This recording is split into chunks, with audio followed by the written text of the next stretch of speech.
நம்முடைய பிதாவாகிய தேவனாலும் நமது ஆண்டவராகிய இயேசு கிறிஸ்துவினாலும் கிருபையும் சமாதானம் உண்டாவதாக என்ற வாழ்த்துதலோடு நாம் தொடர்ந்து பார்த்து கொண்டு வருகிற 1000 வருட அரசாட்சி, இப்போ தேவனுடைய ராஜ்யத்தில் நடக்கக்கூடிய நிகழ்வுகளை குறித்து நம்ம சிந்தித்து கொண்டு வருகிறோம். அந்த ஒரு காரியங்களை குறித்து நம்ம எதில் அதிகமாக பார்த்துன்னு வரோன்னு பார்க்கும்போது, கரண்ட்டில் பார்த்திங்கன்னா இப்போ அந்த மத்திய 24ஆம் அதிகாரத்தில் தொடர்ச்சியாக பார்த்து கொண்டு வரோம். இது பார்க்கும்போது நமது ஆண்டவராகிய இயேசு கிறிஸ்து பேசின ஒரு மிக பெரிதான ஒரு தீர்க்க தரிசனம். இப்போ இந்த ஒரு 24ஆம் அதிகாரத்தில் பார்க்கும்போது நம்ம தொடர்ச்சியாக பார்த்திங்கன்னா ஃபைனல் ஸ்டேஜுக்கு என்ன பண்ணியிருக்கிறோம், வந்திருக்கிறோம். ஏற்கனவே பார்க்கும்போது இந்த ஒரு மத்தேயில் மட்டும் பார்க்கும்போது 24ஆம் அதிகாரத்தில் ஒரு 10 கிளாஸ் என்ன பண்ணியிருக்கிறோம், நம்ம பார்த்துருக்குறோம். அதனுடைய நிறைவு பகுதிக்கு நம்ம என்ன பண்ணியிருக்கிறோம் அப்படின்னு பார்த்திங்கன்னா வந்திருக்கிறோம். ஓகேங்களா? சரி, அப்போ இன்றையோடு என்ன ஆக போகுது அப்படின்னு பார்க்கும்போது இந்த ஒரு 24ஆம் அதிகாரத்தை நாம் என்ன பண்ண போகிறோம் அப்படின்னு பார்த்தீங்கன்னா ஃபுல்ஃபில் பண்ண போகிறோம். அப்போ இந்த 24ஆம் அதிகாரத்தில் போன வாரம் நம்ம என்ன ஒரு விஷயம் பார்த்தோம் அப்படின்னு பார்த்தீங்கன்னா 44 வரைக்கும் நம்ம பார்த்தோம். அப்படின்னா இந்த ஒரு காரியத்தில் பார்க்கும்போது இப்போ இயேசு கிறிஸ்துட்ட கேட்குறாங்க இல்லையா, உங்களுடைய வருகைக்கும் உலகத்தின் முடிவுக்கும் அடையாளம் என்ன அப்படின்னு சொல்லும்போது, அந்த அடையாளங்களை குறித்து இயேசு கிறிஸ்து என்ன பண்ணுறாருன்னா நிறைய விஷயங்களை என்ன பண்ணுறாருன்னா இந்த ஒரு அதிகாரத்தில் நம்ம என்ன பண்ணுறோம், பார்க்குறோம். இப்போ என்ன ஒரு காரியங்கள்லாம் நம்ம அடையாளத்தை இயேசு கிறிஸ்து சொல்கிறார் அப்படின்னு பார்த்தீங்கன்னா, ஒருவனும் உங்களை வஞ்சியாதபடி நீங்கள் எப்படி இருங்க, எச்சரிக்கையாக இருங்க, யுத்தங்கள் நேரிடும், அப்புறம் பஞ்சங்கள், கொள்ளை நோய்கள் இதெல்லாம் என்ன பண்ணும் வரும், ராஜ்யத்துக்கு விரோதமாக ராஜ்யம். அப்போ அது அப்படியே சொல்லின்னு வரும்போது என்ன சொல்கிறாருன்னா, தானியேலுடைய தீர்க்க தரிசனம் சொல்கிற பாழாக்கும் அருவருப்பு குறித்தெல்லாம் என்ன பண்ணுறாரு, பேசுகிறார். அப்போ இதெல்லாம் பேசிக்கின்னு இப்போ இதெல்லாம் என்ன சொல்கிறான்னு பார்க்கும்போது ஒரு அடையாளமாக என்ன பண்ணுறாரு அப்படின்னா, மெயின் அடையாளம் ஒன்று இருக்குது. ஆனால் அந்த அடையாளத்தை குறித்து இது வரைக்கும் இயேசு கிறிஸ்து என்ன பண்ணலை, பேசலை. அப்படின்னா என்னென்ன இந்த அறுவடையின் காலத்தில் என்னென்ன விஷயங்கள் என்ன பண்ண போகுதுன்னா சம்பவிக்க போகுது அப்படின்ற ஒரு காரியத்தை என்ன பண்ணுறாரு பார்க்கும்போது, அங்கே இயேசு கிறிஸ்து சொல்கிற ஒரு காரியத்தை நம்ம என்ன பண்ணுறோம், நம்ம தொடர்ச்சியாக பார்த்து கொண்டு வரோம். இப்போது இயேசு கிறிஸ்து 2ஆம் வருகையில் என்ன பண்ணிட்டார் அப்படின்னு பார்க்கும்போது வந்துட்டார். அவர் வரும்போது எப்படி வந்திருக்கிறான்னு பார்க்கும்போது ஒரு அறுவடைக்காரராக என்ன பண்ணியிருக்கிறாரு, வந்திருக்கிறாரு. இப்போ இயேசு கிறிஸ்து வந்தபோதே என்ன ஸ்டார்ட் ஆகிடுச்சின்னு பார்க்கும்போது ஒரு அறுவடை என்ன ஆயிடுச்சு, ஸ்டார்ட் ஆகிடுச்சு. அதை தான் நம்ம என்ன பார்க்குறோன்னு பார்க்கும்போது, சுவிசேஷ யுகன்றது ஒரு யுகம். அந்த சுவிசேஷ யுகத்துக்கு என்ன இருக்குதுன்னா ஒரு முடிவு என்னது இருக்குது. அந்த முடிவு தான் நம்ம என்ன சொல்கிறோன்னா அறுவடை காலம். அப்போ அந்த அறுவடை காலத்துக்கு ஒரு காலப்பகுதி என்ன பண்ணியிருக்கிறாரு, வச்சிருக்கிறாரு. இப்போ அறுவடை காலம் அப்படின்னு சொல்லும்போது அது எப்போ ஸ்டார்ட் ஆகிடுச்சுன்னா 1874 என்ன ஆயிடுச்சு, ஸ்டார்ட் ஆகிடுச்சு. இப்போ அந்த அறுவடையினுடைய முடிவில் தான் நம்ம என்ன பண்ணுறோம், நம்ம இருக்கிறோம் இல்லைங்களா? சரி, இப்போ இந்த ஒரு காரியத்தை தான் சீஷர்கள் கூட என்ன பண்ணுறாங்கன்னா இயேசு கிறிஸ்து என்ன பண்ணுறாங்க, கேட்பாங்க. என்ன கேட்பாங்கன்னு பார்க்கும்போது, உங்களுடைய வருகைக்கும் உலகத்தின் அடையாளத்துக்கும் எங்களுக்கு அடையாளத்தை சொல்லுங்கள் அப்படின்னு சொல்லும்போது, இப்போ சீஷர்கள் அங்கே கேட்குறாங்க இல்லையா, அப்போஸ்தலர்கள். இப்போ அவங்களுக்கு அந்த அடையாளம் முக்கியமா? இப்போ ஒரு அடையாளத்தை கேட்குறாங்க, உங்களுடைய வருகைக்கும் உலகத்தின் முடிவுக்கும் அடையாளம் என்ன எங்களுக்கு சொல்லுன்னு சொல்கிறாங்க இல்லையா. இப்போ அந்த அடையாளம் அவங்களுக்கு தேவையான்னு கேட்குறேன். இப்போ அவங்க அந்த அடையாளத்தினுடைய காலப்பகுதியில் அவங்க இருக்கிறாங்களா அப்படின்னா அவங்க என்ன பண்ணல, இல்லை. அப்படின்னா அந்த அடையாளத்தை பற்றி தெரிந்து கொள்ள வேண்டிய அவசியம் அவங்களுக்கு இருக்குதா அப்படின்னா அவங்களுக்கு என்னது கிடையாது. அப்படின்னா அந்த அடையாளத்தை பற்றி தெரிந்து கொள்ள வேண்டிய அவசியம் இப்போ யாருக்கு இருக்குது அப்படின்னு பார்க்கும்போது யாருக்கு தான் இருக்குது, நமக்கு தான் என்னது இருக்குது. அதனால தான் பார்க்கும்போது இன்றைக்கி நம்ம என்ன ஒரு விஷயத்தை பார்க்க போகிறோன்னா, மத்திய 24ஆம் அதிகாரம் 45 இருந்து அது முடிவு வரைக்கும் நம்ம என்ன பண்ண போகிறோம், நம்ம பார்க்குறோம். அதான் ஹூ இஸ் த சைன் அப்படின்னா அந்த அடையாளம் யார், அந்த அடையாளம். அப்போ இதை குறித்து தான் இன்றைக்கி என்ன பண்ண போகிறோம் அப்படின்னு பார்க்கும்போது நம்ம சிந்திக்க போகிறோம். ஒரு நம்ம வசனம் படிக்கலாம் பாருங்கள். மத்தேயு 24ஆம் அதிகாரம் 45ஆம் வசனம் முதல், ஏற்ற வேளையிலே தன் வேலைக்காரருக்கு போஜனம் கொடுத்து அவர்களை விசாரிக்கும்படி எஜபான் வைத்த உண்மையும் விவேகமுள்ள ஊழியக்காரன் யாவன்? எஜமான் வரும்போது அப்படி செய்கிறவனாக காணப்படுகிற ஊழியக்காரனே பாக்கியவான். தன் ஆஸ்திகள் எல்லாவற்றின் மேலும் அவனை விசாரணைக்காரனாக வைப்பான் என்று மெய்யாகவே உங்களுக்கு சொல்லுகிறேன். சரி, இப்போ இந்த ஒரு சாப்டர் இதனுடைய தலைப்பு நம்ம என்ன பார்க்குறோன்னா, யார் அந்த அடையாளம் இல்லைங்களா? ஹூ இஸ் த சைன் அப்படின்னா, இப்போ இந்த ஒரு வசனத்தில் தான் அந்த ஒரு அடையாளத்தையும் நம்ம என்ன பண்ண போகிறோம், நம்ம மெயினாக பார்க்க போகிறோம். இப்போ இதில் வந்து பார்க்கும்போது இயேசு கிறிஸ்து சொல்கிறார் இல்லையா, ஏற்ற வேளையில் தன் வேலைக்காரருக்கு போஜனம் கொடுத்து அவர்களை விசாரிக்கும்படி எஜமான் வைத்த உண்மையும் வேகமுள்ள ஊழியக்காரனே யாவான். அப்படின்னா இயேசு கிறிஸ்து 2ஆம் வருகையில் வந்திருக்கும் பொழுது என்ன சொல்கிறார் அப்படின்னு பார்க்கும்போது, ஏற்ற வேளையில் வந்து பார்க்கும்போது அந்த ஒரு போஜனத்தை என்ன பண்ணுமா, யார் வந்து பார்க்கும்போது அந்த ஒரு போஜனத்தை அந்த வேலையை என்ன பண்ணுறாங்க, செய்கிறாங்களோ அவங்க தான் யார் அப்படின்னு சொல்கிறாருன்னா, உண்மையும் வேகமுள்ள ஊழியக்காரன். அப்போ அந்த மாதிரி செய்கிறவங்கள வந்து எஜமான் எப்படி வைப்பார் அப்படின்னு பார்க்கும்போது, அப்படி செய்கிறவர்களை அவங்க தான் யாருன்னா பாக்கியவான்கள். அவங்கள வந்து எஜமான் என்ன பண்ணுறாருன்னா, அவருடைய ஆஸ்திகள் எல்லாவற்றின் மேலும் அவனை வந்து பார்க்கும்போது விசாரணைக்காரனாக என்னது வைப்பான் என்று மெய்யாகவே உங்களுக்கு சொல்லுகிறேன். அப்படின்னா என்ன ஒரு விஷயம், இப்போ ஏற்ற வேளையில் அந்த ஒரு போஜனத்தை என்னது கொடுக்கக்கூடியவர் எப்போ அப்படின்னு பார்க்கும்போது, இப்போ எஜமான் என்னது வரும்பொழுது. அப்படின்னா அந்த ஒரு வேலையை என்ன பண்ணுறாங்க, செய்கிறாங்க. எந்த வேலையை அப்படின்னு பார்த்தீங்கன்னா, அந்த ஒரு போஜனம், ஏற்ற போஜனத்தை தன்னுடைய வேலைக்காரர்களுக்கு என்னது கொடுக்கக்கூடிய ஒரு காரியத்தை யார் செய்கிறாங்களோ, அதை உண்மையும் உத்தமமாக யார் செய்கிறாங்களோ அவங்க தான் வந்து பார்க்கும்போது அந்த ஒரு உண்மையும் வேகமுள்ள ஊழியக்காரன். அவங்கள வந்து பார்க்கும்போது தன்னுடைய ஆஸ்திகள் எல்லாவற்றிலும் மேலும் அவனை வந்து பார்க்கும்போது விசாரணைக்காரனாக வைப்பான் என்று சொல்லுகிறேன். அப்போ இந்த இடத்துல வந்து என்ன ஒரு கொஸ்டின் நமக்கு வரும், இந்த ஒரு வசனத்தை படிக்கும்போது நமக்கு என்ன கேள்வி வரும்,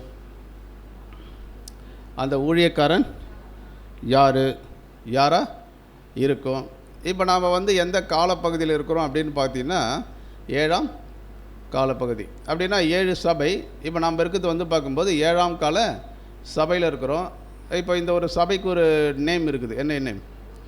லவோதிக்கா சபையினுடைய காலப்பகுதியில் நம்ம இருக்கிறோம். அப்படின்னா இந்த ஊழியக்காரன் உண்மையும் வேகமுள்ள ஒரு ஊழியக்காரன் அங்கே சொல்லப்பட்டிருக்குது இல்லையா, இவர் என்ன பண்ணுவாருன்னா, அந்த ஏற்ற கால உணவை வந்து என்ன பண்ணுவார்னா, ஏற்ற டைமில் வந்து பார்க்கும்போது அந்த உணவை வந்து தன்னுடைய ஊழியக்காரருக்கு என்ன பண்ணுவாராம், சரியாக கொடுப்பாராம்.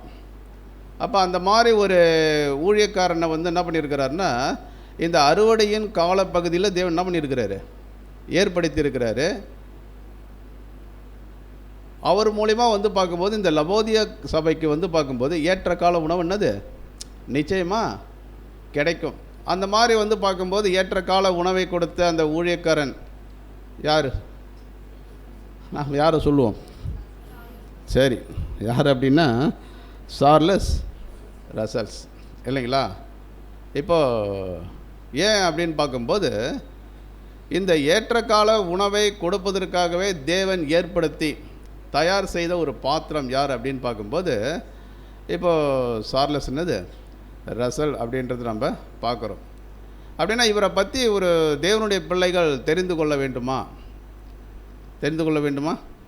கட்டாயம் என்னது தெரிந்து கொள்ள வேண்டும். ஏன் தெரிந்து கொள்ளணும் அப்படின்னு பார்த்தீங்கன்னா, ஏற்றக்கால உணவு அப்படின்னு சொல்லும்போது தேவன் இந்த ஒரு கடைசி காலத்தில் இருக்கக்கூடிய நமக்கு, இந்த 7ஆம் கால சபையில் இருக்கக்கூடிய நமக்கு யார் மூலியமாக தான் இந்த ஏற்றக்கால சத்தியத்தை, இந்த உணவை வந்து தேவன் ஆயத்தப்படுத்தி கொடுக்குறார் அப்படின்னு பார்க்கும்போது 7ஆம் தூதன் இல்லைங்களா, இவர் மூலமாக தான் என்ன பண்ணுறாருன்னா இதை கொடுக்குறாரு. ஒரு வேளை வந்து பார்க்கும்போது இந்த ஒரு 7ஆம் காலத்தில் தேவன் ஏற்படுத்தி வைத்திருக்கிற சகோதரர் மூலமாக கொடுக்கக்கூடிய அந்த ஒரு சத்தியத்தை ஒருத்தவங்க பெற்றுக்கொள்வதற்கு எப்படி இருக்குன்னு பார்க்கும்போது, அவங்க ரொம்ப என்னது, ஆமாம், அந்த ஒரு என்ன சொல்லுவாங்க, ஆர்வம், ஒரு தேடுதல். எல்லாருக்குமே வந்து பார்க்கும்போது அந்த ஒரு உணவு கிடைக்குமா அப்படின்னா எல்லாருக்குமே அந்த உணவு என்னது கிடைக்காது. ஆனால் அது மேலே வந்து பார்க்கும்போது யார் வாஞ்சியாக விருப்பமாக என்னது இருக்கிறாங்களோ அவங்களுக்கு வந்து பார்க்கும்போது இந்த ஏற்ற காலம் என்னது சத்தியம். அதனால தான் நம்ம என்ன ஒரு விஷயம் படிக்கிறோம் அப்படின்னு பார்க்கும்போது, உங்கள் கண்கள் காண்கிறதுனாலும் உங்கள் செவிகள் கேட்கிறதுனாலும் அவைகள் என்னது பாக்கியவான்கள். அப்படின்னா இந்த கடைசி இப்போ இயேசு கிறிஸ்து வந்து பார்த்தீங்கன்னா முதலாம் காலத்தில் வந்து பார்த்தீங்கன்னா அந்த வருகையில் வந்து அவருடைய அந்த சத்தியத்தை என்ன பண்ணார் கொடுத்தார். அன்றைக்கு இருந்த சீஷர்களுக்கு மேசியா மூலமாக என்ன பண்ணாங்கன்னா அந்த ஒரு வார்த்தையை என்ன பண்ணாங்க பெற்றுக்கொண்டாங்க. அப்படின்னா கடைசி கால சபையில் இருக்கக்கூடிய தேவனுடைய பிள்ளைகளுக்கு தேவன் யார் மூலியமாக இந்த ஒரு விஷயத்தை பண்ணுறாரு அப்படின்னு பார்க்கும்போது, சகோதரர் என்னது ரசல் மூலியமாக இந்த ஒரு சத்தியத்தை நமக்கு என்ன பண்ணுறாரு கொடுக்குறாரு அப்படின்றத நம்ம என்ன பண்ணுறோம் நம்ம பார்க்குறோம். இப்போ இதற்காகவே தேவன் என்ன பண்ணியிருக்கிறாருன்னா இவர் என்ன பண்ணியிருக்கிறாரு தயார்படுத்தி வச்சிருக்கிறார். இப்போ இதில் என்ன ஒரு விஷயம் என்ன அப்படின்னு நம்ம பார்த்தீங்கன்னா, இப்போ முதலாம் வரிகளில் இயேசு கிறிஸ்து வந்திருக்கும் பொழுது இப்போ ட்ரூத்து அப்போஸ்தலர்களுக்கு வந்து யார் மூலியமாக கிடைச்சிது அப்படின்னு பார்த்தீங்கன்னா, நமது ஆண்டவராகிய இயேசு அவர் தான் தலை மூலமாக வந்து பார்க்கும்போது இவங்களுக்கு வந்து பார்க்கும்போது அந்த ஒரு சத்தியம் அந்த காலத்துக்குரிய என்னது சத்தியம் யாருக்கு கிடைச்சுன்னா அப்போஸ்தலர் கிடைச்சிது. ஆனாலும் வந்து பார்க்கும்போது அதை புரிந்து கொள்கிற அளவுக்கு அதை ஏற்றுக்கொள்கிற அளவுக்கு அந்த ஒரு காரியம் இல்லைங்களா அந்த புரிதல் அப்போஸ்தலர்களுக்கு இருந்துச்சா அப்படின்னா, ஏன் அப்படின்னு பார்க்கும்போது இவங்க எப்படி இருந்தாங்கன்னா ஃபுல் அண்ட் ஃபுல் மாம்சத்தில் என்ன பண்ணாங்க இருந்தாங்க. இயேசு கிறிஸ்து வந்து பார்க்கும்போது நிறைய விஷயங்கள் என்ன பண்ணார் சொன்னார். அதெல்லாம் புரிந்து கொள்கிற அளவுக்கு இவங்களுக்கு அந்த பக்குவம் இருந்ததா, அதை புரிந்து கொள்கிற அளவுக்கு இவங்களுக்கு வந்து அந்த ஒரு புரிதல் இவங்களுக்குள்ளே காணப்பட்டதா அப்படின்னா இல்லை. ஏன் அப்படின்னு சொல்லும்போது ஒரு வசனம் நம்ம படிக்கலாம் பாருங்கள். 1 கொரிந்தியர் 2:14. 1 கொரிந்தியர் 2:14 ஜென்ம சுகமான மனுஷனோ தேவனுடைய ஆவிக்குரியவைகளை ஏற்றுக்கொள்ளான், அவைகள் அவனுக்கு பைத்தியமாக தோன்றும், அவைகள் ஆவிக்கேற்ற பிரகாரமாய் ஆராய்ந்து நிதானிக்கப்படுகிறவர்களானால் அவைகளை அறிய மாட்டான். சரி, அப்போ ஜென்ம சுபாவமான மனுஷனும் தேவனுடைய ஆவிக்குருவிகளை ஏற்றுக்கொள்ளான் அப்படின்னா முதலாம் வரிகளை இயேசு கிறிஸ்து வந்து அநேக விஷயங்களை வந்து பேசினாலும் அதை புரிந்து கொள்வதற்கு அவங்களுக்கு எப்படி இருந்துச்சுன்னா ரொம்ப என்னது கடினமாக இருந்தது. அதனால தான் அநேக முறை வந்து சீஷர்கள் வந்து பார்க்கும்போது இயேசு கிறிஸ்துவிட்ட தனிமையில் போய் நிறைய விஷயங்கள் என்ன பண்ணுறாங்க கேட்குறாங்க. ஆனாலும் கேட்டாலும் அதை வந்து புரிந்து கொள்கிற அளவுக்கு அவங்களுக்கு என்ன இல்லை அப்படின்னு பார்க்கும்போது அந்த ஒரு ஸ்டாண்டர்ட் மைண்ட் என்னது கிடையாதுன்னு பார்க்குறோம். காரணம் என்ன அப்படின்னு பார்த்தீங்கன்னா ஒரே விஷயந்தான். படிக்கலாம் பாருங்க, இதை இன்னொரு வசனம் கூட படிக்கலாம். யோவான் 16:12 முதல், இன்னும் அநேக காரியங்களை நான் உங்களுக்கு சொல்ல வேண்டியதா இருக்கிறது, அவைகளை நீங்கள் இப்பொழுது தாங்க மாட்டீர்கள். பாருங்க, இயேசு கிறிஸ்து அவங்ககிட்ட நிறைய விஷயங்கள் என்ன பண்ணலையா சொன்னார். ஆனால் சொல்லும்போது என்ன சொல்கிறாருன்னு பார்த்தீங்கன்னா, அநேக காரியங்களை நான் இன்னும் உங்களுக்கு சொல்ல வேண்டியதாக என்னது இருக்குது, அவைகளை நீங்கள் இப்போது என்ன பண்ண மாட்டீங்க தாங்க அப்படின்னா அதை ஏற்றுக்கொள்கிற அளவுக்கு அதை புரிந்து கொள்கிற அளவுக்கு உங்களுக்கு இன்னும் என்ன பண்ணல நீங்கள் பக்குவப்படலை. அப்படின்னா அது எப்போ அவங்க வந்து பக்குவப்படுவார்கள், எப்போ இயேசு கிறிஸ்து சொன்ன விஷயங்கள் எல்லாம் அவங்களுக்கு வந்து தெளிவாக புரியும் அப்படின்னு பார்த்தீங்கன்னா படிக்கலாம் பாருங்கள். 13 சத்திய ஆவியாகிய அவர் வரும்போது சகல சத்தியத்திற்குள்ளும் உங்களை நடத்துவார். அவர் தம்முடைய சுயமாய் பேசாமல் தாம் கேள்விப்பட்டவைகளை யாவும் சொல்லி வரப்போகிற காரியங்களை உங்களுக்கு அறிவிப்பார். சரி, அப்படின்னா அது எப்போ உங்களுக்கு புரியன்றத இயேசு கிறிஸ்து தெளிவாக சொல்கிறாருன்னா சத்தியாவியாகி அவர் வரும்பொழுது. அப்படின்னா என்ன ஒரு விஷயம்னா இவங்களுக்கு வந்து பார்க்கும்போது அந்த பரிசுத்தாவி என்ன பண்ணல கிடைக்கல. பரிசுத்தாவி உங்களுக்கு எப்போ தான் கிடைச்சிது அப்படின்னு பார்க்கும்போது பெந்தேகோஸ்தே நாளில் தான் என்னது பரிசுத்தாவி கிடைச்சிது. அப்போ அந்த பரிசுத்தாவி அவங்களுக்கு கிடைக்கல. ஆனாலும் நிறையா விஷயங்களை வந்து இயேசு கிறிஸ்து அவங்களோட என்ன பண்ணியிருக்கிறாரு பேசியிருக்கிறாரு. 3.5 வருஷம் அவரோட என்ன பண்ணியிருக்கிறாங்கன்னா ஒர்க் பண்ணியிருக்கிறாங்க, ஊழியம் செய்திருக்கிறாங்க.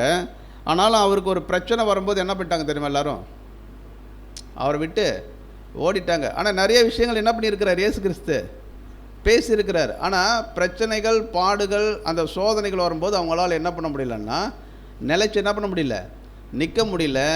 என்ன பண்ணிட்டாங்கன்னா ஆண்டவரை விட்டுட்டு ஓடிட்டாங்க.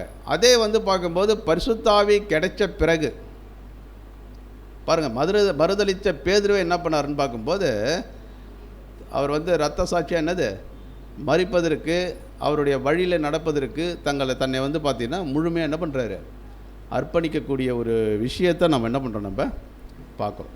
ஓகேங்களா?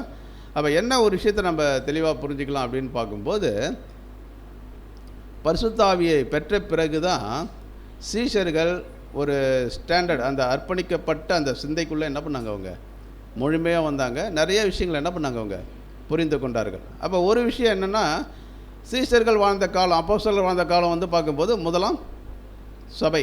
முதலாம் சபை என்ன சபை? எபேசு இல்லைங்களா? இப்போ நாம் இருக்கிறது லவோதிக்கே சபை. இப்போ இந்த முதலாம் சபைக்கும் ஏழாம் கால சபைக்கும் ஒரு ஒற்றுமை இருக்குது. என்ன ஒற்றுமை? ஆமாம், அங்கே வந்து இயேசு கிறிஸ்து வந்து பார்க்கும்போது மாம்சத்தில் என்ன பண்ணார் இருந்து முதலாம் கால சபை என்ன பண்ணாருன்னா, நேரடியாக அப்போஸ்தலர்கள் சத்தியத்தை என்ன பண்ணாங்க, பெற்றுக்கொண்டார்கள். ஆனால் ஏழாம் கால சபையில் வந்து பார்க்கும்போது இயேசு கிறிஸ்து 2ஆம் வருகையில் என்னது வந்துட்டார். அப்போ 2ஆம் வருகையில் வந்து அவர் என்ன பண்ணுறாருன்னு பார்க்கும்போது எப்படி வந்திருக்கிறாருன்னா, மாம்சத்தில் வரல, எப்படி வந்திருக்கிறாரு, ஆவியில் என்ன பண்ணியிருக்கிறாரு, ஆவிக்குரிய சரீரத்தில் வந்து என்ன பண்ணுறாருன்னா, ஏற்றக்கால உணவை என்ன பண்ணுறாருன்னா இந்த 7ஆம் கால சபைக்கு என்ன பண்ணுறாரு, கொடுக்குறாரு அப்படின்றத நாம் பார்க்குறோம். அப்போ கொடுக்குறாரு அப்படின்னு சொல்லும்போது ஒவ்வொரு சபைக்கும் என்ன பண்ணியிருக்கிறார், ஒவ்வொரு காலப்பகுதியில் இப்போ சுவிசேஷ யுகத்தை வந்து நம்ம 7 காலப்பகுதியை என்ன பண்ணுறோம், பிரிக்கிறோம். எபேசு, சிமர்னா, பெர்கமு, தியாத்ரா, இப்படிலாம் என்னது பிரிக்கிறோம். அப்படின்னா ஒவ்வொரு கால சபைக்கும் அவர் என்ன பண்ணுறாருன்னா அந்த ஏற்ற கால உணவை என்ன பண்ணுறாரு, கொடுத்துன்னு வர்றாரு. எப்படி கொடுக்குறாரு? தூதன்.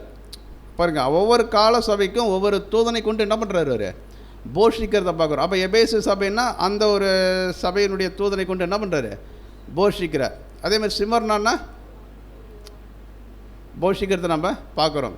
அப்படின்னா இந்த 7ஆம் கால சபையிலே வந்து பார்க்கும்போது இந்த 7ஆம் கால சபையும் போஷிப்பதற்கு தேவன் என்ன பண்ணுறாரு அப்படின்னு பார்த்தீங்கன்னா, ஒரு தூதனை என்ன பண்ணியிருக்கிறாரு, ஏற்பாடு செய்திருக்கிறாரு. இப்போ அந்த தூதனை கொண்டு தான் என்ன பண்ணுறாரு அப்படின்னு பார்க்கும்போது இந்த ஒரு ஏற்றக்காலம் என்னது, உணவு.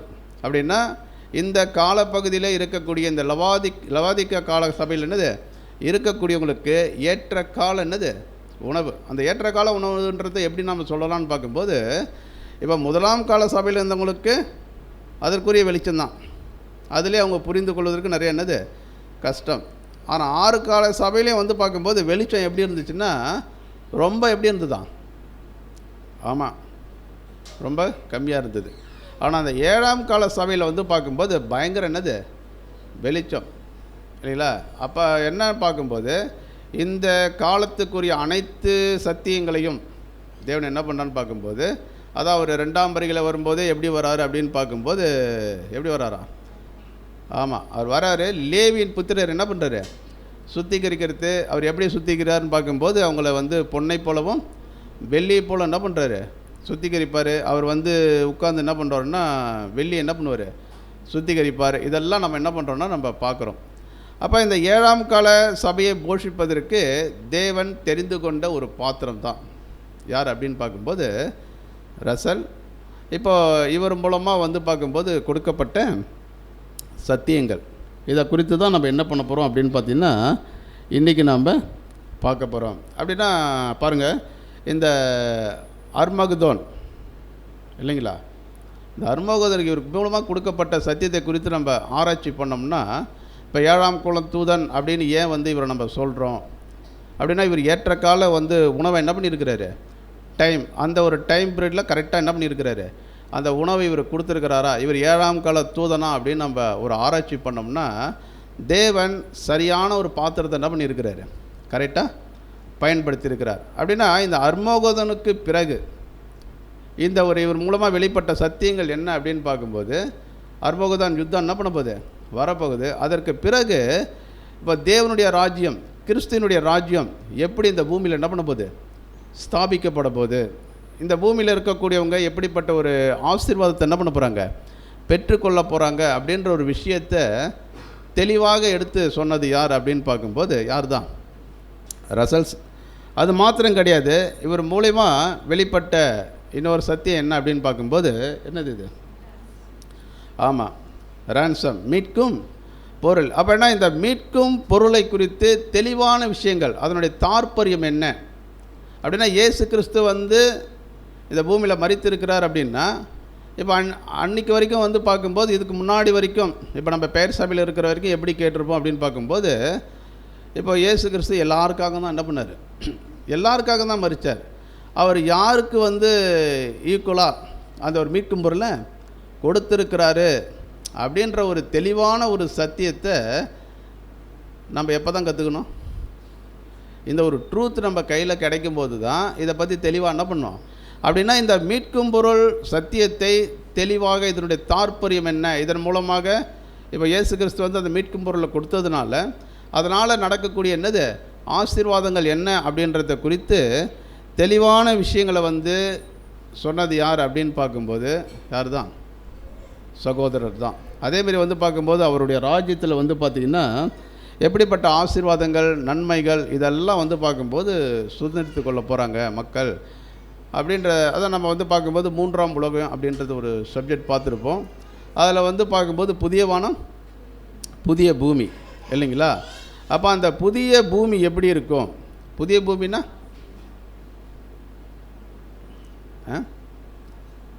இந்த பூமிக்குரிய என்னது?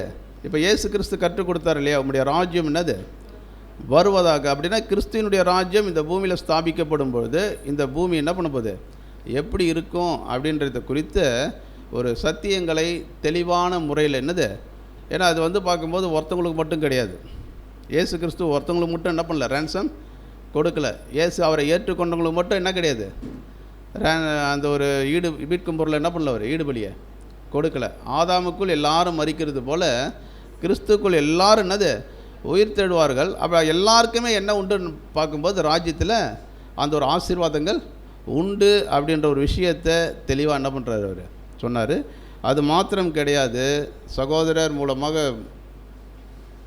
தெளிவாக சொல்லப்பட்ட விஷயம் என்னென்னா, இந்த பிக்சரை பார்க்கும்போது ஏதாவது ஞாபகம் வருதா? அறுவடை இல்லைங்களா? நல்ல நிலத்தில் இருக்குதில்ல. என்னென்னா கோதுமை எது களை எது இல்லைங்களா? அப்படின்னா உண்மையான சத்தியம் பொய்யானது எது அப்படின்னா அந்த கோதுமை எது களை எது இதெல்லாம் வந்து பார்க்கும்போது ஓகே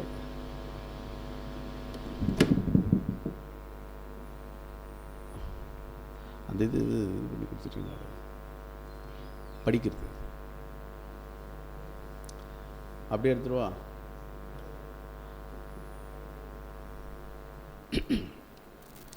சரி ஓகே கவனிங்க. சரி இப்போ அறுவடையில் வந்து பார்க்கும்போது இப்போ இருக்கக்கூடிய நமக்கு களை யார், கோதுமை வகுப்பார் யார் அப்படின்ற ஒரு விஷயத்தை வந்து பார்க்கும்போது தெளிவாக எடுத்து சொன்னவர் யார் அப்படின்னு பார்க்கும்போது சகோதரர். இப்போ இன்றைக்கி வந்து நமக்கு வந்து பார்க்கும்போது கோதுமைன்னா என்ன, களைன்னா என்ன, இப்போ இந்த கலையினுடைய முடிவு என்ன, இதெல்லாம் வந்து பார்க்கும்போது தெளிவாக நமக்கு தெரிஞ்சிருக்குது இல்லையா? இந்த தெளிவான ஒரு சத்தியத்தை வந்து பார்க்கும்போது நமக்கு எடுத்து கொடுத்தவர் யார் அப்படின்னு பார்க்கும்போது நம்முடைய சகோதரர். ஏன் அப்படின்னு பார்க்கும்போது இவரை ஏன் 7ஆம் தூதன் ஏற்ற கால உணவு என்னது இவர் கொடுத்துருக்கிறாருன்னா என்னென்ன விஷயங்களை இவர் மூலமாக நம்ம என்ன பண்ணியிருக்கிறோம், பெற்றிருக்கிறோம். அப்படி பெற்றிருக்கிறதுனால தான் நம்ம என்ன சொல்கிறோம் அப்படின்னு பார்க்கும்போது இவர் வந்து பார்க்கும்போது 7ஆம் கால சபையினுடைய தூதன் அப்படின்றது நம்ம சொல்கிறோம். அது மாத்திரமில்லை, என்ன ஒரு விஷயம் அப்படின்னு பார்த்தீங்கன்னா தானியேல் புஸ்தகத்தில் சொல்லப்பட்டிருக்குது இல்லையா, பாழாக்கும் அருவருப்பு. அந்த பாழாக்கும் அருவருப்பு யாருன்றத தெளிவாக என்ன பண்ணார் சகோதரர் சொன்னார். அப்படின்னா அந்த பாழாக்கும் அருவருப்பு யார் இல்லைங்களா? போப் மார்க்கம் பெயர் சபை. இப்போ அவங்க என்ன பண்ணிட்டான்னு பார்க்கும்போது அந்த ஒரு திருப்பலி இல்லைங்களா, இப்போ இந்த ஒரு விஷயத்தை வந்து பார்க்கும்போது தவறாக என்ன பண்ணப்பட்டாங்கன்னா போதித்தார்கள். இப்போ இதெல்லாம் வந்து பார்க்கும்போது தவறு அப்படின்றத வந்து தெளிவாக என்ன பண்ணான்னு பார்க்கும்போது இவங்க செய்யக்கூடிய விஷயங்கள், இவங்க பிக்கக்கூடிய காரியங்கள் இதெல்லாம் வந்து பார்க்கும்போது எவ்வளோ வந்து ஒரு தவறான காரியத்தை என்ன பண்ணுறாங்க செய்கிறாங்க அப்படின்றத குறித்து தெளிவாக வந்து பார்க்கும்போது எடுத்து கிறிஸ்தவ உலகத்துக்கு வந்து பார்க்கும்போது எடுத்து சொன்னவர் யார் அப்படின்னு பார்த்தீங்கன்னா சகோதரர் ரசல் அப்படின்றத நம்ம பார்க்குறோம். அது மாத்திரம் இல்லை, அடுத்து என்ன சொன்னாருன்னா இந்த ஒரு அமைப்பு தான் வந்து பார்க்கும்போது மகா பாபிலோன், இது ஒரு வேசி இல்லைங்களா? அப்போ இதுதான் வந்து பார்க்கும்போது அந்தி கிறிஸ்தினுடைய அமைப்பு அப்படின்றத குறித்து இது ஒரு மிகப்பெரிய என்னது தாய் இல்லைங்களா, பூமியில் இருக்கக்கூடிய அருவருப்புகளுக்கெல்லாம் இது என்னது தாய் அப்படின்ற ஒரு விஷயத்தை வந்து பார்க்கும்போது வெளிப்படையாக எடுத்து சொன்னவர் யாருன்னா சகோதரர் மூலியமாக வந்து பார்க்கும்போது இந்த ஒரு காரியத்தெல்லாம் நம்ம என்ன பண்ணுறோம், நம்ம பெற்றுக்கொண்டிருக்கிறோம். அதேமாதிரி பார்த்திங்கன்னா உபதேச அடிப்படையில் என்னென்ன விஷயங்களை சகோதரர் நமக்கு சொல்லியிருக்கிறாரு. ஏன்னா படம் தெரியாது, அதனால் உங்களுக்கு இன்னது ஒன்றுமே தெரியாது இல்லைங்களா. உபதேச அடிப்படையில் என்னென்ன விஷயங்கள் நம்ம அதுக்கு முன்னாடி வந்து பார்க்கும்போது இதுதான் உண்மை அப்படின்ட்டு நினச்சின்னு இருப்போம். என்னென்ன விஷயங்கள்? ஆமாம், திருத்துவம் இல்லைங்களா. அப்போ இந்த திருத்துவ கொள்கை இதை வந்து பார்க்கும்போது முற்றிலும் என்னது வேதத்துக்கு புறம்பான ஒரு காரியம். இதை வந்து வேத வசனங்கள் என்ன பண்ணல, சொல்லலை. அப்படின்னா வேத வசனத்தோடு பிதா வேறு குமாரன் வேறு, பரிசுத்தாவின்றது தேவனுடைய வல்லமை அப்படின்ற ஒரு விஷயத்தை குறித்து தெளிவாக ஆதாரத்தோடு என்னது நிரூபித்து காட்டினவர் யாருன்னா நம்முடைய சகோதரர். அதேமாதிரி வந்து பார்த்திங்கன்னா நரகம், இந்த அதுக்கு முன்னாடி வந்து பார்க்கும்போது இந்த நரகம், ஆத்மா, இப்படிப்பட்ட போதனைகள்லாம் இருந்தது. இதெல்லாம் வந்து பார்க்கும்போது வேதத்துக்கு புறம்பான விஷயங்கள் அப்படின்ற ஒரு காரியத்தை என்ன பண்ணார்னா சகோதரர் அதை தெளிவாக என்ன பண்ணார்னா எடுத்து குறித்தார். அதனால தான் இவர் நம்ம என்ன பண்ண பார்க்கும்போது 7ஆம் கால சபையின் தூதன் அப்படின்னு சொல்கிறோம். ஏன் அப்படின்னு பார்க்கும்போது ஏற்ற கால அந்த காலத்துக்குரிய அந்த ஒரு உணவை என்ன பண்ணியிருக்கிறாரு, சரியான நேரத்தில் சரியான டைமில் அந்த உணவை என்ன பண்ணியிருக்கிறாருன்னா கொடுத்துருக்கிறாரு. சரியான நேரத்தில் தேவன் இவர் என்ன பண்ணியிருக்கிறாரு, பயன்படுத்தியிருக்கிறாரு. அதற்கு இவர் சரியாக தன்னை என்ன பண்ணியிருக்கிறாருன்னா தேவனுக்காக ஒப்பு கொடுத்து இருக்கிறார். சரி, இப்போ இதெல்லாம் வந்து நம்ம பார்க்கும்போது சகோதரர் மூலமாக நம்ம பெற்றுக்கொண்ட சத்தியங்கள், இவர் மூலமாக எவ்வளோ விஷயங்கள் நம்ம பெற்றுக்கொண்டோம் அப்படின்றத குறித்து நம்ம பார்க்குறோம்.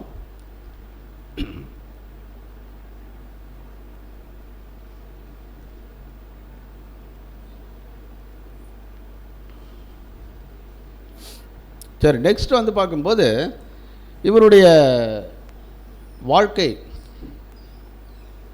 இவருடைய காரியங்களை குறித்து நம்ம என்ன பண்ண போகிறோம், நம்ம கொஞ்சம் சிந்திக்கும் பொழுது இப்போது பிரதருடைய லைஃப்பை நம்ம என்ன பண்ண போகிறோம், நம்ம கொஞ்சம் உற்று நோக்கி பார்க்கும்போது இவர் 7ஆம் கால சபையினுடைய தூதன், இவர் மூலமாக இவ்வளோ விஷயங்கள் தேவன் என்ன பண்ணியிருக்கிறார், நமக்கு ஏற்ற கால உணவை கொடுத்துருக்கிறாரு. அப்படின்னா இவரை குறித்து சிந்திக்கும்பொழுது இவர் எப்படி ஒரு ரொம்ப ஒரு தியாகமான ஒரு வாழ்க்கை என்ன பண்ணியிருக்கிறாரு, வாழ்ந்திருக்கிறாரு அப்படின்னு பார்க்கும்போது பாருங்கள், இவருடைய பிறப்பு குறித்து சொல்லப்பட்டிருக்குது. இவர் எப்போ பிறந்திருக்கிறாரு, 1852 பிறந்திருக்கிறாரு. இவங்களுடைய அப்பா பேர் வந்து ஜோசப்பு, அம்மா பேர் ஆன் இல்லைங்களா. அதேமாரி வந்து பார்க்கும்போது இவர் எப்போ வந்து தேவனோடு உடன்படிக்கை பண்ணியிருக்கிறாருன்னா 1874 வருஷத்தில் என்ன பண்ணியிருக்கிறாரு, உடன்படிக்கை செய்திருக்கிறாரு. எப்போ இவர் டெத் ஆகிருக்கிறார் அப்படின்னு பார்த்தீங்கன்னா 1916. அப்படின்னா இவருடைய பிறப்பு, அதுக்கப்புறம் பார்த்திங்கன்னா அவருடைய இறப்பை குறித்து நம்ம என்ன பண்ணுறோம், நம்ம பார்க்குறோம். இப்போ இவருக்கு வந்து இப்போ நமக்கெல்லாம் வந்து பார்க்கும்போது ட்ரூத் மேலே, சத்தியத்தின் மேலே எப்போ ஆர்வம் அதிகமாச்சு,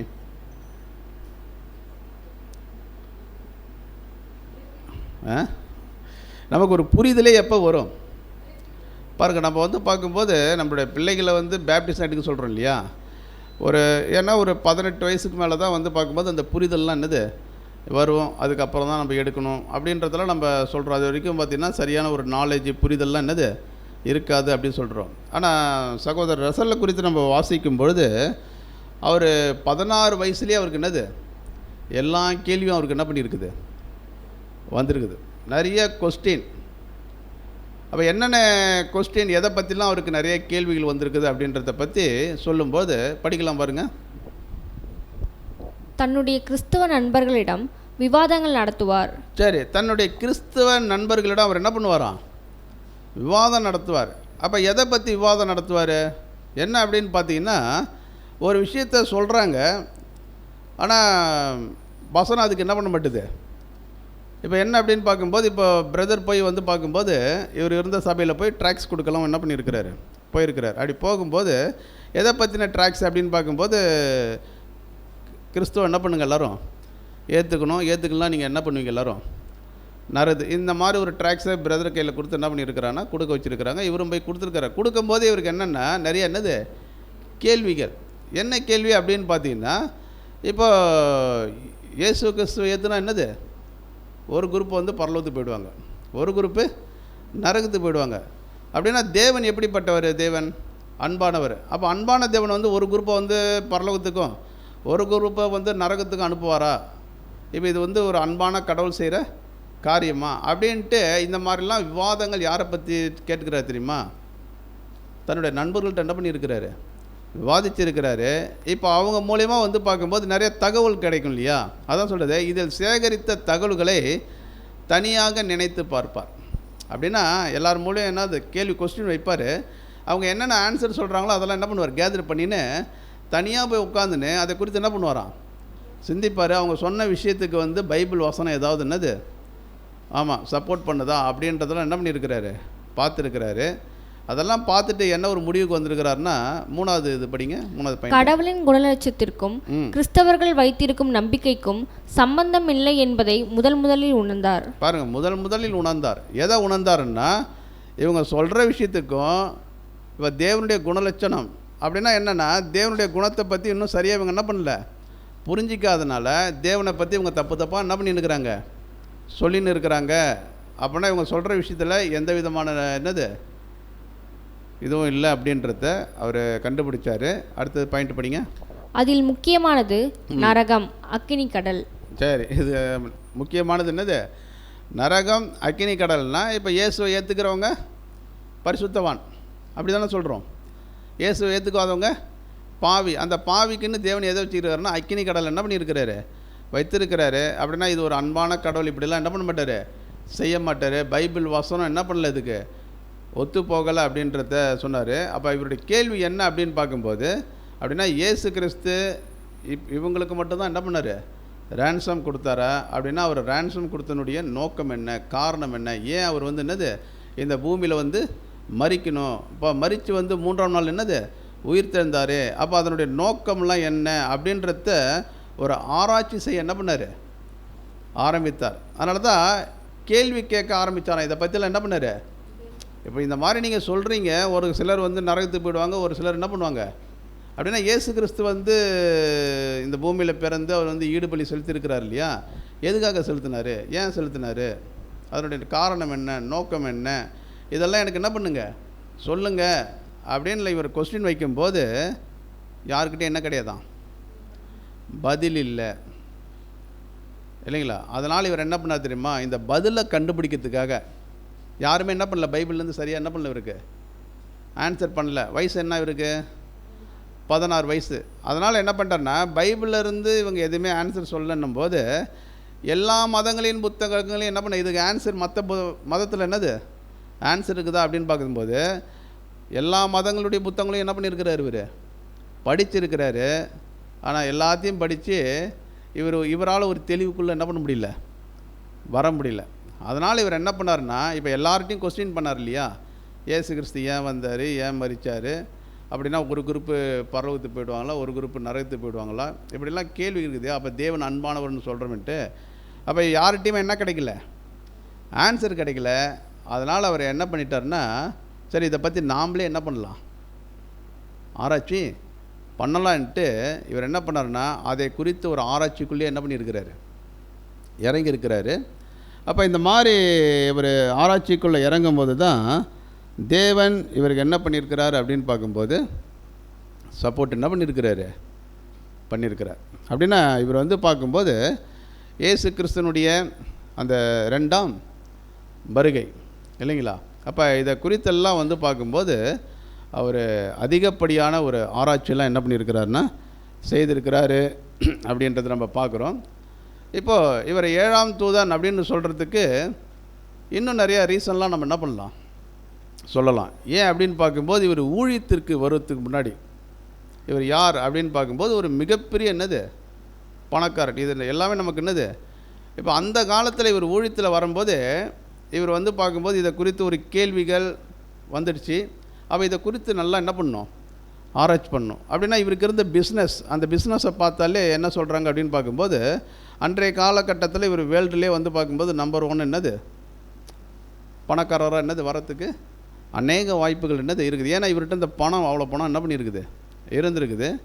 எவ்வளோ பணம் இருந்துச்சுன்றத சொல்கிறாங்கன்னா, தோராயமா எவ்வளோ வச்சுருந்தாராம், 26 கோடி என்ன பண்ணியிருக்கிறாரு, வச்சுருந்தார். என்ன பண்ணான்னா, இவ்வளோ பணத்தையும் பிஸ்னஸில் போட்டால் என்ன கிடச்சிருக்கும் அவருக்கு, நல்ல லாபம் என்ன பண்ணியிருக்கலாம், அப்போவே. எப்போ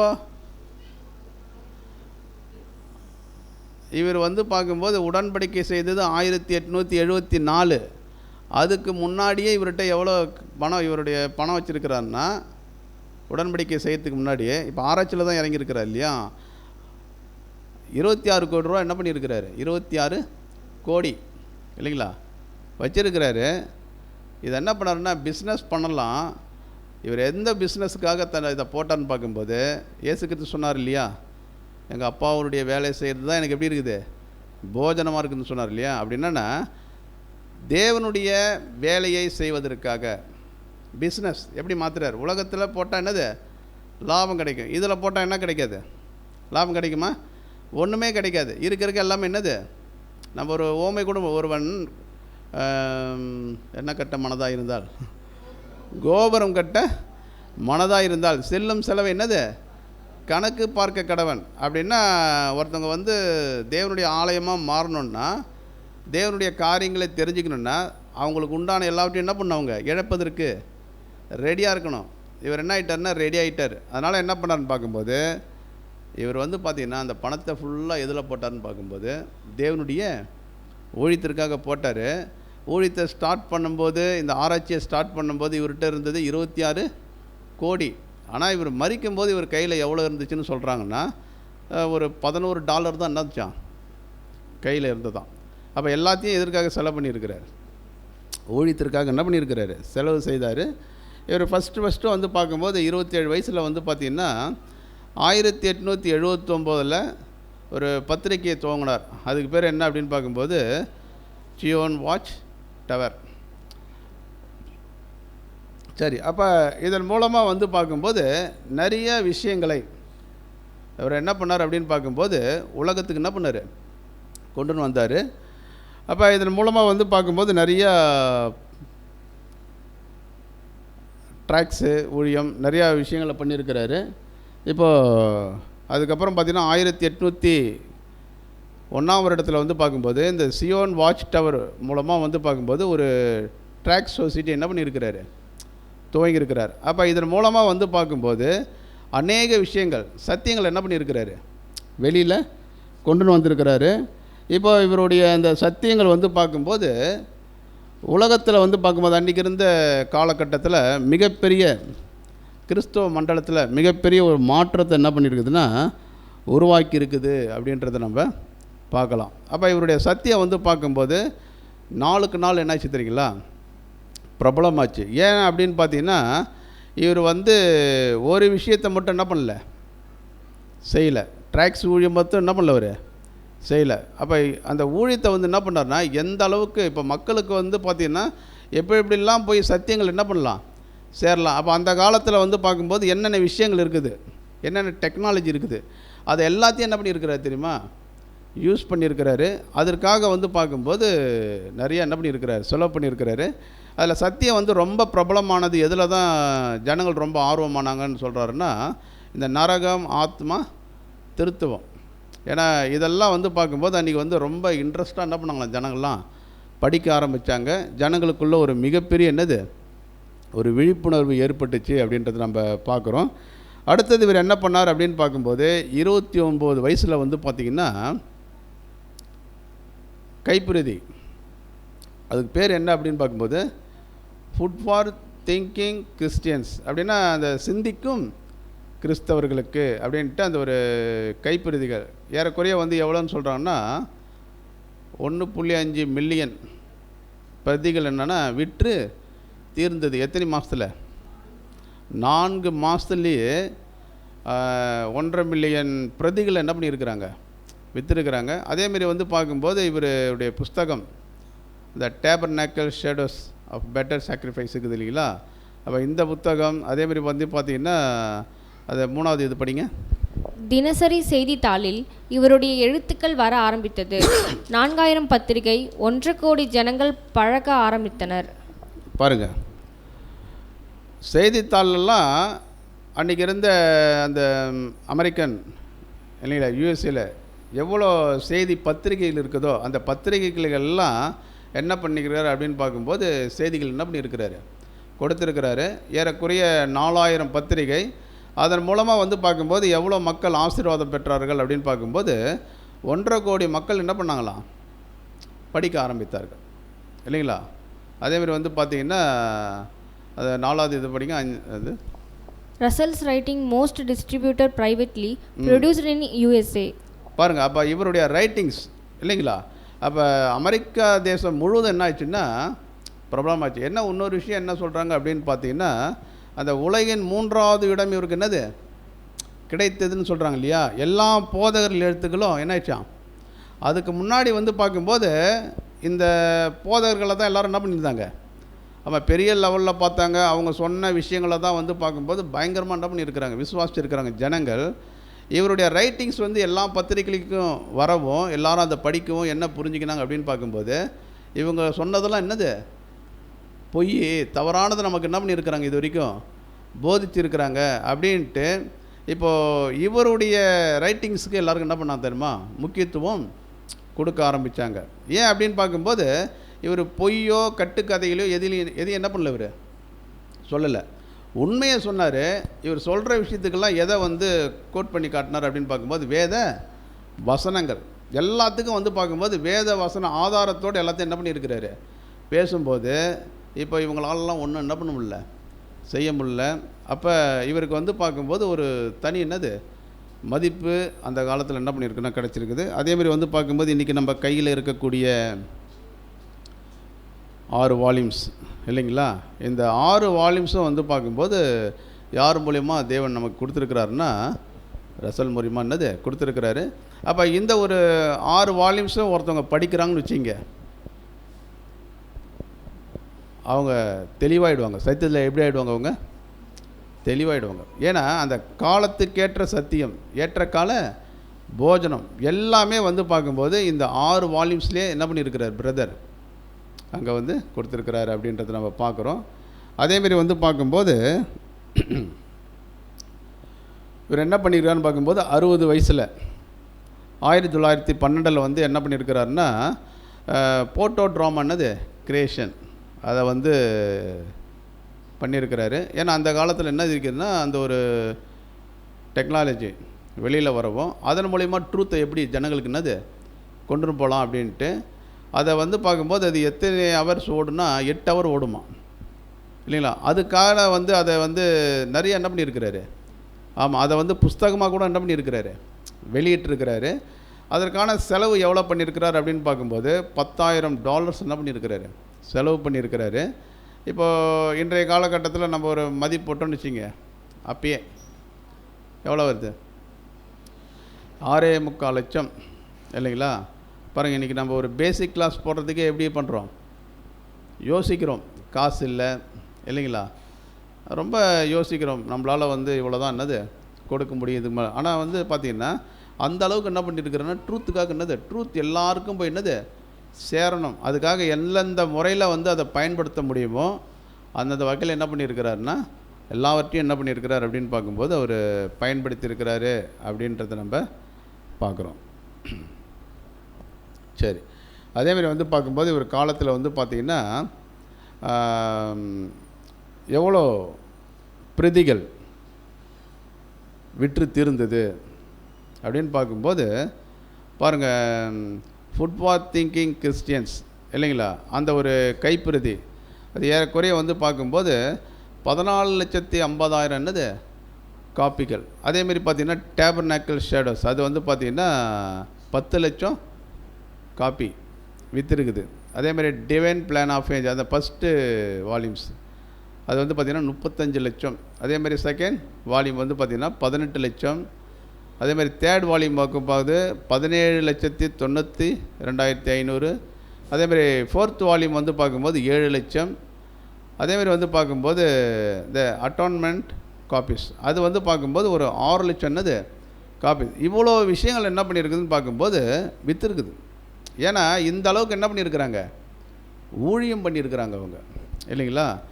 அதேமாரி வந்து பார்க்கும்போது த நியூ கிரியேஷன், இல்லைங்களா, 6வது வால்யூம், அது வந்து பார்த்திங்கன்னா ஒரு 6 லட்சம் காப்பீஸ். அதேமாரி வந்து பார்க்கும்போது கைப்பிரதிகள், அது வந்து பார்க்கும்போது இந்த நரகத்தை பற்றியதான அந்த ஸ்கிரிப்சர், இதெல்லாம் வந்து பார்க்கும்போது ஒரு 30 லட்சம் காப்பீஸ்லாம் என்ன பண்ணியிருக்குது, அவங்க வந்து அந்த காலத்தில் என்ன பண்ணியிருக்கிறாங்கன்னா கொடுத்துருக்குறாங்க, விற்றுருக்குறாங்க அப்படின்ற ஒரு விஷயத்தெல்லாம் நம்ம என்ன பண்ணுறோம், பார்க்குறோம். இதெல்லாம் தேவன் யாரை கொண்டு பண்ணியிருக்கிறாரு?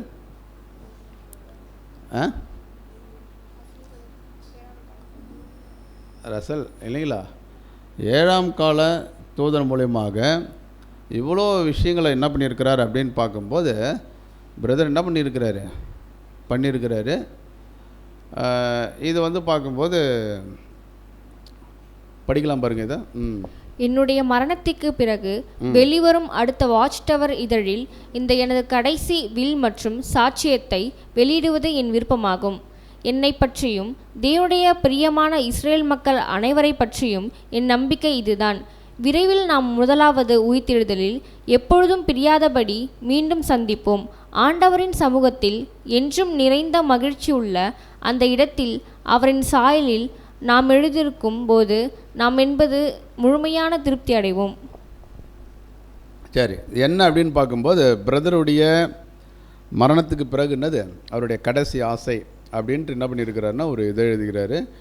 மரணத்துக்கு பிறகு வந்து பார்க்கும்போது இந்த ஒரு விஷயங்கள்லாம் என்னது வெளியில் வரணும், சாட்சியாக என்னது சொல்லப்படணும் அப்படின்ற ஒரு காரியத்தெல்லாம் சொல்லிக்கிறார். அதேமாதிரி பார்த்திங்கன்னா இப்போ பிரதர் வந்து பார்க்கும்போது ஊழியத்துக்காக என்ன பண்ணியிருக்கிறாருன்னா ட்ராவல் பண்ணியிருக்கிறார். எவ்வளோ தூரம் ட்ராவல் பண்ணியிருப்பார்? எவ்வளோ தூரம் அப்படின்னு பார்க்கும்போது 10 லட்சம் கிலோமீட்டர் என்ன பண்ணியிருக்கிறாராம், ட்ராவல் பண்ணியிருக்கிறார். அவர் ஊழியம் எத்தனை வருஷம் பண்ணார் தெரியுங்களா? ஆமாம், ஏறக்குறைய ஒரு 40 வருஷம் என்ன பண்ணியிருக்கிறாரு, ஊழியம் பண்ணியிருக்கிறாரு. அதில் 10 லட்சம் கிலோமீட்டர் என்ன பண்ணியிருக்கிறார், ட்ராவல் பண்ணியிருக்கிறாரு. அப்படின்னா மாதத்துக்கு வந்து பார்க்கும்போது எவ்வளோ கிலோமீட்டர் அவர் ட்ராவல் பண்ணியிருப்பார் அப்படின்னு சொல்கிறாங்கன்னா எவ்வளோ கிலோமீட்ரு, 55,000 கிலோமீட்டர் என்ன பண்ணியிருக்கிறாரு, ட்ராவல் பண்ணியிருக்கிறார். இப்போ நம்மளாலாம் அந்த அளவுக்கு ட்ராவல் பண்ண முடியுமான்றது என்னது கஷ்டம்தான், இல்லைங்களா? அப்போ பிரதர் வந்து பார்க்கும்போது இவ்வளோ ஊழியங்கள் என்ன பண்ணியிருக்கிறாருன்னா செஞ்சுருக்கிறாரு. அடுத்தது வந்து பார்க்கும்போது ஒரு மிகப்பெரிய ஒரு ஸ்டேடியத்தில் யூஎஸ்ஏயில் வந்து பார்க்கும்போது மிகப்பெரிய ஒரு ஸ்டேடியத்தில் வந்து ஒரு மீட்டிங் யாருக்காக அப்படின்னு பார்க்கும்போது யூதர்களுக்காக என்ன பண்ணியிருக்கிறாரு. அதில் வந்து பார்க்கும்போது ஏறக்குறைய வந்து பார்க்கும்போது ஒரு 5000 பேருக்கு மேலே என்ன பண்ணியிருக்கிறாங்க, கூடியிருக்கிறாங்க. அதில் எதை பற்றி பிரதர் அதிகமாக பேசியிருக்கிறாருன்னா எதை பற்றி பேசியிருக்கிறாரு அப்படின்னு பார்க்கும்போது ஜியோனிசத்தை பற்றி, அவங்களுடைய விடுதலை பற்றிலாம் என்ன பண்ணியிருக்கிறாரு, அந்த தீர்க்க தரிசனத்தை பற்றிலாம் பேசியிருக்கிறாரு. அதேமாதிரி பிரதர் வந்து பார்க்கும்போது அவர் பிரசங்கம், இப்போ எவ்வளோ பிரசங்கம் பண்ணியிருப்பார் அவர்? 30,000 பிரசங்கம் என்ன பண்ணியிருக்கிறாராம், பண்ணியிருக்கிறார். அப்படின்னா ஒரு நாளைக்கு எவ்வளோ பிரசங்கம் பண்ணியிருப்பார், இல்லைங்களா? 30,000 பிரசங்கம். ஒவ்வொரு பிரசங்கமும் எவ்வளோ நேரம் பேசியிருப்பார்? ஒவ்வொரு பிரசங்கமும் பாருங்கள், 30,000 பிரசங்கம் பண்ணியிருக்கிறார். ஒவ்வொரு பிரசங்கமும் எவ்வளோன்னு பேசியிருப்பார்? அவர் எடுத்துக்கொண்ட டைம், ஒவ்வொரு பிரசங்கத்துக்கும் அவர் எடுத்துக்கொண்ட டைம் எவ்வளோன்னா 3 மணி நேரம். நமக்கு வந்து பார்க்கும்போது கஷ்டம், 1 மணி நேரத்துக்கு மேலே என்னது உட்கார்றதுக்கே கஷ்டமாகுது. ஆனால் பிரதர் வந்து பார்க்கும்போது 3 மணி நேரம் என்ன பண்ணியிருக்கிறாரு பாருங்கள், அந்த அளவுக்கு சாக்ரிஃபைஸ் என்ன பண்ணியிருக்கிறாரு. அதேமாரி வந்து பார்க்கும்போது எவ்வளோ எழுதியிருக்கிறாரு. இதில் வந்து 55,000 புக்ஸுன்னு போட்டிருக்கிறாங்க. 55,000 புக்கு பிரதர் என்ன பண்ணல, எழுதலை. 55,000 பக்கங்கள் என்ன பண்ணியிருக்கிறாரு, எழுதியிருக்கிறார். சரி, அப்போ இதெல்லாம் வந்து பார்க்கும்போது அதே மாதிரி பார்த்திங்கன்னா எவ்வளோ லாங்குவேஜில் இதெல்லாம் மொழிபெயர்க்கப்பட்டிருக்குது அப்படின்னு பார்க்கும்போது 33 லாங்குவேஜில் என்ன பண்ணியிருக்குதுன்னா மொழிபெயர்க்கப்பட்டிருக்குது.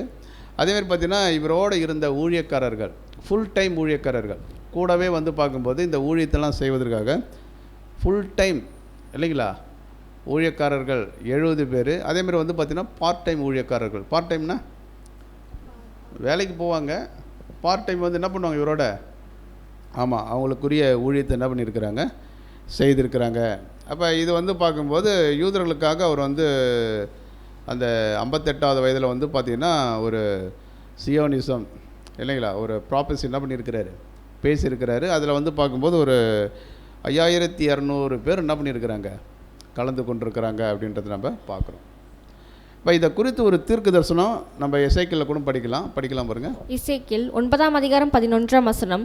இதோ சணல் நூல் அங்கி தரித்து தன் அறையில் மைக்கூட்டை வைத்திருக்கிற புருஷன் வந்து, நீர் எனக்கு கட்டளையிட்டபடியே செய்தேன் என்று காரியத்தை தெரிவித்தான். சரி, அப்போ எப்படின்னா அந்த சணல் நூல் அங்கி தரித்த அந்த மைக்கூட்டை வைத்திருக்கிற அந்த ஒரு புருஷன் இல்லைங்களா, இந்த ஒரு தீர்க்க தரிசனம் நம்ம ஏற்கனவே என்ன பண்ணியிருக்கிறோம், படிச்சிருக்கிறோம். அவர் சொல்கிற ஒரு விஷயம் என்ன அப்படின்னு பார்க்கும்போது, நீர் எனக்கு கட்டளையிட்டபடியே செய்தேன் என்று காரியத்தை என்னது அப்படின்னா, 7ஆம் கால சபைக்கு தேவன் இவரை கொண்டு என்னென்ன காரியங்கள் செய்யணுன்ட்டு தேவன் இவருக்கு பிளான் பண்ணியிருந்தாரோ அத்தனை இவர் என்ன பண்ணியிருக்கிறாரு, செய்திருக்கிறாரு. அதனால தான் இந்த ஒரு வசனம் யாருக்குள் நிறைவேறுதுன்று சொல்கிறாங்க அப்படின்னு பார்க்கும்போது, சகோதரருக்கு என்ன பண்ணுது அப்படின்னா, தேவன் என்னென்ன விஷயங்கள் இவரை கொண்டு செய்யணும்னு நினச்சாரோ அத்தனை என்ன பண்ணாராம், செய்தார். அதனால தான் இவரை நம்ம என்னன்னு சொல்கிறோன்னா 7ஆம் கால சபையின் தூதன். அப்போ தூதன் அப்படின்னா நம்ம என்னென்னா, அந்த காலத்துக்குரிய சத்தியத்தை தேவன் இவர் மூலமாக என்ன பண்ணியிருக்கிறாரு, வெளிப்படுத்தியிருக்கிறார். அதனால் இவரை வந்து நம்ம ஹீரோ வர்ஷிப் பண்ண போகிறதுலாம் கிடையாது. அதனால் காலில் போய் என்னது விழப்படுத்தலாம் கிடையாது. அப்படின்னா அந்த தூதனுக்குரிய அந்த கனத்தையும் மகிமையும் நம்ம என்ன பண்ணி ஆகணும், நம்ம கட்டாயம் கொடுக்கணும். அதனால தான் வந்து நம்ம இந்த வசனத்தை நம்ம படிக்கும்பொழுது படிக்கலாம் பாருங்க. மத்தேயு 24ஆம் அதிகாரம் 45ஆம் வசனம் முதல். ஏற்றவேளையில் தன் வேலைக்காரருக்கு போஜனம் கொடுத்து அவர்களை விசாரிக்கும்படி எஜமான் வைத்த உண்மையும் விவேகமுள்ள ஊழியக்காரன் யாவன்? எஜமான் வரும்போது அப்படி செய்கிறவனாக காணப்படுகிற ஊழியக்காரனே பாக்கியவான். தன் ஆஸ்திகள் எல்லாவற்றின் மேலும் அவனை விசாரணைக்காரனாக வைப்பான் என்று மெய்யாகவே உங்களுக்கு சொல்லுகிறேன். பாருங்க, மெய்யாகவே உங்களுக்கு சொல்லுகிறேன் அப்படின்னா, ஏற்ற வேளையிலே தன் வேலைக்காரருக்கு போஜனம் கொடுத்து அவர்களை விசாரிக்கும்படி எஜமான் வைத்த உண்மையும் வேகமுள்ள ஊழியக்காரன் அப்படின்னா, இவர் உண்மையாலுமே உண்மையும் வேகமுள்ள ஊழியக்காரனா இல்லையா? ஏற்ற கால சத்தியத்தை ஏற்ற டைமில் என்ன பண்ணியிருக்கிறார், சரியான நேரத்தில் சரியான டைமில் என்ன பண்ணியிருக்கிறாருன்னா அந்த சத்தியத்தை என்ன பண்ணியிருக்கிறாரு, கொடுத்துருக்கிறாரு. அப்போ எல்லாவற்றின் மேலே இவரை எப்படி தேவன் வச்சுருக்கிறாருன்னு பார்க்கும்போது அதிகாரியாக என்ன பண்ணுவாராம், வைப்பார். அதனால தான் வந்து பார்க்கும்போது சகோதரர் மூலயமா அநேக விஷயங்களை தேவன் என்ன பண்ணியிருக்கிறாருன்னா வெளிப்படுத்தியிருக்கிறாரு. அந்த அடையாளம், எந்த அடையாளம், சீஷர்கள் கேட்குறாங்க இல்லையா, உம்முடைய வருகைக்கும் உலகத்தின் முடிவுக்கும் அடையாளம் கேட்டாங்க இல்லையா. அப்படின்னா அந்த அடையாளம் நிறைய விஷயங்கள் இயேசு கிறிஸ்து என்ன பண்ணார், சொல்லின்னு வந்தார். அப்படின்னா இந்த அறுவடை காலத்தில் அநேக அடையாளங்கள் என்னது நடக்கும். ஆனால் உண்மையான அடையாளம் யார் இங்கே அப்படின்னு பார்க்கும்போது யார் தான் இந்த அடையாளம்? ஏன் அவர் அடையாளம்னு சொல்கிறோம்?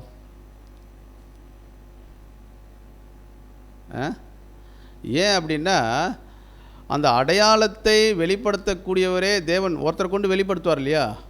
யார் அவர்? ஒரு தூதன். அந்த தூதன் மூலயமா தான் அந்த அடையாளம் என்ன பண்ணப்படும், வெளிப்படும்.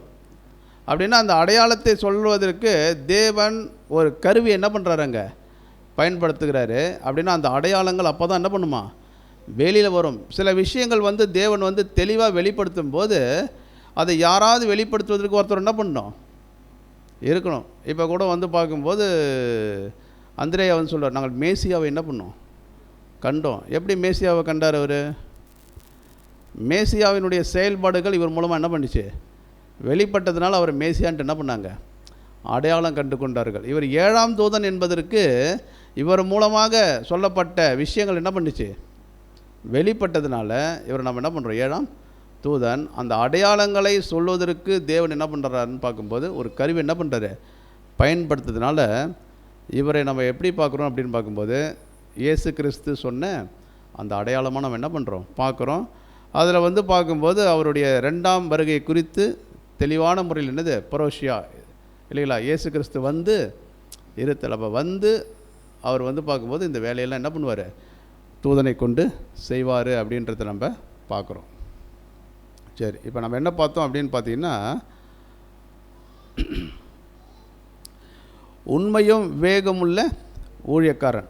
இவர் யார் அப்படின்னு பார்க்கும்போது ஏற்ற கால உணவை என்ன பண்ணுறாரு, கொடுத்தாரு. அதனால் இவர் உண்மையும் வேகமுள்ள ஊழியக்காரன். இவரை வந்து பார்க்கும்போது எல்லாவற்றிற்கும் என்ன பண்ணுறாருன்னா அதிகாரியாக என்ன பண்ணுறாரு, வைக்கிறாரு அப்படின்றத நம்ம பார்க்குறோம். அதே டைமில் பொல்லாத ஊழியக்காரனை குறித்து அங்கே என்ன பண்ணுறாரு சொல்கிறார். படிக்கலாம் பாருங்கள், 48லேருந்து 51 வரைக்கும். 48ஆம் வசனம் முதல், அந்த ஊழியக்காரனோ பொல்லாதவனாய் இருந்து என் ஆண்டவர் வர நாள் செல்லும் என்று தன் உள்ளத்திலே சொல்லிக்கொண்டு தன் உடன் வேலைக்காரரை அடிக்கத் தொடங்கி வெளியோரோட புசிக்கவும் குடிக்கவும் தலைப்பட்டால், அந்த ஊழியக்காரன் நினையாத நாளிலும் அறியாத நாழிகளிலும் அவனுடைய எஜமான் வந்து அவனை கடினமாய் தண்டித்து மாயக்காரருடைய அவனுக்கு பங்கை நியமிப்பான். அங்கே அழுகையும் பற்கடிப்பும் உண்டாயிருக்கும். சரி, இப்போ இங்கே வந்து பார்க்கும்போது இந்த ஒரு 3 வசனத்தில் எதை பற்றி சொல்லப்பட்டிருக்குது? இந்த 4 வசனத்துலனா பொல்லாத ஊழியக்காரன். இந்த ஊழியக்காரன் எப்படிப்பட்டவர்னா என்ன பண்ணுவார்னு பார்க்கும்போது, உண்மையுள்ள ஊழியக்காரன் வந்து எஜமானுடைய சித்தத்தை அறிந்து அதுக்கு ஏற்ற மாதிரி என்ன பண்ணுறாரு, செயல்படுவார். பொல்லாத ஊழியக்காரன் என்ன பண்ணுறாருன்னு பார்க்கும்போது, வர்றதுக்கு என்ன பண்ணுமா, நேரம் செல்லும். அவர் என்ன பண்ணுவார்னா குடிக்கவும் புசிக்கவும் தொடங்கி, அதேமாரி வந்து பார்க்கும்போது ஊழியக்காரர்கள் என்ன பண்ணுறாரு, அடிக்கவும் இந்த மாதிரி சில காரியங்கள்லாம் செய்வார் அப்படின்னு சொல்லுவார். அப்படின்னா இந்த பொல்லாத ஊழியக்காரன் யாராக இருக்கும்? உண்மையுள்ள ஊழியக்காரன் யார் பார்க்குறோம்? ரசல். அவர் கொடுத்த வேலையை கரெக்டாக என்ன பண்ணார் தேவன், ரசல் பேர் செய்தார். இவர் யாருன்னு பார்க்கும்போது பொல்லாத ஊழியக்காரன் யாராக இருக்கும்? இவர் யார்? சரி, யார் அப்படின்னு பார்க்கும்போது இவர் யாருக்கு தெரியுதுங்களா? ரூத்தர் ஃபோல்ட், ஜட்ஜ் ரூத்தர் ஃபோல்ட். இவர் யாருன்னு பார்க்கும்போது ஒரு மிகப்பெரிய அட்வொகேட். இவர் வந்து ஜட்ஜுன்ட்டு என்ன பண்ணுறாங்க சொல்கிறாங்க. அதனால தான் ஜட்ஜ் ரூத்தர் ஃபோல்ட்டு அப்படின்னு சொல்லுவாங்க. இவர் தான் எதை ஸ்தாபித்தார் தெரியுங்களா? ரசல் பிரதருக்கு அப்புறம் ஒரு அமைப்பை என்ன பண்ணார், ஸ்தாபித்தார். என்ன அமைப்பு? எகோவா விட்னஸ் சொல்கிறோம் இல்லைங்களா? அப்போ எகோவா விட்னஸை வந்து ஸ்தாபித்தவர் யார் அப்படின்னு பார்க்கும்போது யார் தான் இவர்? இந்த ரூத்தர் ஃபோல்ட்டு. ஏன் அப்படின்னு பார்த்தீங்கன்னா, இவர் ரசல் பிரதர் கூட தான் இருந்தார். ரசல் பிரதர் மரித்ததுக்கப்புறம் இவர் என்ன பண்ணிட்டார் அப்படின்னு பார்க்கும்போது, அந்த வாட்ச் டவர் இருந்துச்சு இல்லைங்களா, அந்த வாட்ச் டவர் என்ன பண்ணார்னு பார்க்கும்போது தந்திரமான முறையில் இவருடைய கண்ட்ரோல் என்ன பண்ணிட்டார். ஏன் அப்படின்னு பார்க்கும்போது ஒரு ஜட்ஜு, இவர் மிகப்பெரிய ஒரு அட்வொகேட். அதனால் என்ன பண்ணிட்டார் அப்படின்னு பார்க்கும்போது அந்த வாட்ச் டவரை வந்து பார்த்திங்கன்னா இவருடைய கண்ட்ரோல் என்ன பண்ணிட்டார், கொண்டு வந்துட்டார். அதுக்கப்புறம் பார்த்திங்கன்னா சத்தியத்தை என்ன பண்ணார் தெரியுங்களா, மாற்றி பேச ஆரம்பித்தார். இப்போ இயேசு கிறிஸ்து 2ஆம் வருகையில் வந்துட்டார். எப்போ வந்தார்? 1874. இவர் என்ன பண்ணிட்டார்னு பார்க்கும்போது 1914 1914 தான் இயேசு கிறிஸ்து என்ன பண்ணுவார், வருவார் அப்படின்றது என்ன பண்ணார்னா போதிக்க ஆரம்பித்தார். அது மாத்திரமில்லை, சத்தியத்தை மாற்றினார். எல்லாத்தையும் என்ன பண்ணார், என்னென்னா சபை என்னாயிடுச்சு, நிறைவடைஞ்சிருச்சு. சபைக்கான ஓட்டம்லாம் இதுக்கப்புறம் என்னது கிடையாது. நம்மளாம் வந்து பார்க்கும்போது திரள் கூட்டம், நம்மளாம் வந்து பூமிக்குரிய ஆசீர்வாதத்துக்காக தான் என்ன பண்ணுறோம் இருக்கிறோம் அப்படின்ட்டு ரசல் பிரதர் மூலிமா என்னென்ன டாக்டரின் வெளியாச்சோ அதை எல்லாத்தையும் என்ன பண்ணாருன்னு பார்க்கும்போது மாற்றி என்ன பண்ணார், போதிக்க ஆரம்பித்தார். அப்போ இவரை அநேகர் பின்பற்றி தவறான வழியில் என்ன பண்ணாங்க, போக ஆரம்பித்தாங்க. அதனால தான் நம்ம ஒரு வசனம் படிப்போம் இல்லைங்களா, தெரிந்து கொள்ளப்பட்டவர்களையும் வஞ்சிக்கத்தக்கதாக அந்த ஒரு வசனம் இருக்குது இல்லையா. அப்போ அந்த ஒரு வசனம் யாருக்கும் பொருந்தும் அப்படின்னு பார்த்தீங்கன்னா, இவர் மூலிமா இவர் பண்ண காரியத்தினால அநேகர் என்ன பண்ணிட்டாங்க அப்படின்னு பார்த்தீங்கன்னா வழி விலகி என்ன பண்ணிட்டாங்க, போயிட்டாங்க இல்லைங்களா. அதனால தான் இவர் என்ன நாங்கள் சொல்லப்படுதுன்னா பொல்லாத ஊழியக்காரன். அதேமாதிரி இவருடைய மரணத்தை குறித்து நம்ம பார்க்கும்பொழுது அங்கே நம்ம ஒரு வசனம் படித்தோம் இல்லைங்களா, அந்த ஊழியக்காரன் என்னுடைய எஜமான் வர என்னது டைம் ஆகும் அப்படின்னு சொல்லி குடிக்கவும் புசிக்கவும். அப்படின்னா இவர் என்ன பண்ணியிருக்கிறார் அப்படின்னு பார்க்கும்போது வாட்ச் டவரில் இவருக்குன்னு ஒரு குரூப்பெல்லாம் சேர்த்துக்கின்னு இவர் என்ன பண்ணியிருக்கிறாராம், அந்த குரூப்புகளோடு சேர்ந்து என்ன பண்ணியிருக்கிறாரு, தண்ணி அடிச்சிருக்கிறார், குடிச்சிருக்கிறார். இதெல்லாம் யார் பண்ணதுன்னு பார்த்தீங்கன்னா இந்த ரூத்தர் ஃபோல்ட். நெக்ஸ்ட்டு இவருடைய மரணத்தை குறித்து நம்ம சிந்திக்கும் போது மோசமான ஒரு மரணத்துக்குள்ளே இவர் என்ன பண்ணியிருக்கிறாரு, ஏன்னா அவர் டெத் ஆகிட்டார். டெத் ஆகி இவரை டெட் பாடியை புதைக்கிறதுக்கு எவ்வளோ நாள் ஆச்சு தெரியுங்களா? 6 மந்த் ஆச்சான். ஏன்னா புதைக்க உடலையும் அவ்வளோ சீக்கிரத்தில். ஏன் அப்படின்னா நிறையா இவர் மேலே கேஸ் இல்லைங்களா, நிறைய கேஸ் இருந்ததுனால இவரை வந்து இவரோட டெட் பாடி என்ன பண்ணல, புதைக்க விடல. அதுக்கப்புறம் பார்த்திங்கன்னா ப்ரைவேட்டாக என்ன பண்ணியிருக்கிறாங்க அப்படின்னா அவங்களுடைய உடன் ஊழியக்காரர் கூட இருந்தவங்க இவருடைய டெட் பாடி என்ன பண்ணியிருக்கிறாங்கன்னா புதைச்சிருக்கிறாங்க அப்படின்றத நம்ம பார்க்குறோம். அப்படின்னா இந்த பொல்லாத ஊழியக்காரன் அப்படின்றது யாருக்கு பொருந்தும் அப்படின்னா, யாருக்கு பொருந்தும்? ரசல் பிரதருக்கா? சரி, அப்போ சரி இல்லைங்களா? அப்போ என்ன அப்படின்னு பார்த்துக்கும்போது இந்த யெகோவா விட்னஸ் மூலமாக இந்த மிகப்பெரிய ஒரு அமைப்பை உருவாக்கி இவங்க மூலிமா என்னென்னா இன்றைக்கி தவறான விஷயங்கள்லாம் என்ன ஆயிடுச்சு, வெளியில் வர ஆரம்பிச்சதுன்னு பார்க்குறோம். அப்போ ரசல் பிரதர் மூலியமாக வெளிவந்த சத்தியங்களை இவர் நிறைய விஷயங்களை மாற்ற முயன்றார். ஆனால் நிறைய காரியங்களை இவரால் என்ன பண்ண முடியல, மாற்ற முடியல. அதில் குறிப்பாக சொல்லும்போது இந்த சின் ஆஃபரிங், பாவ நிவாரண நாள். இந்த பாவ நிவாரண நாளை பற்றி நமக்கு என்ன தெரியும்?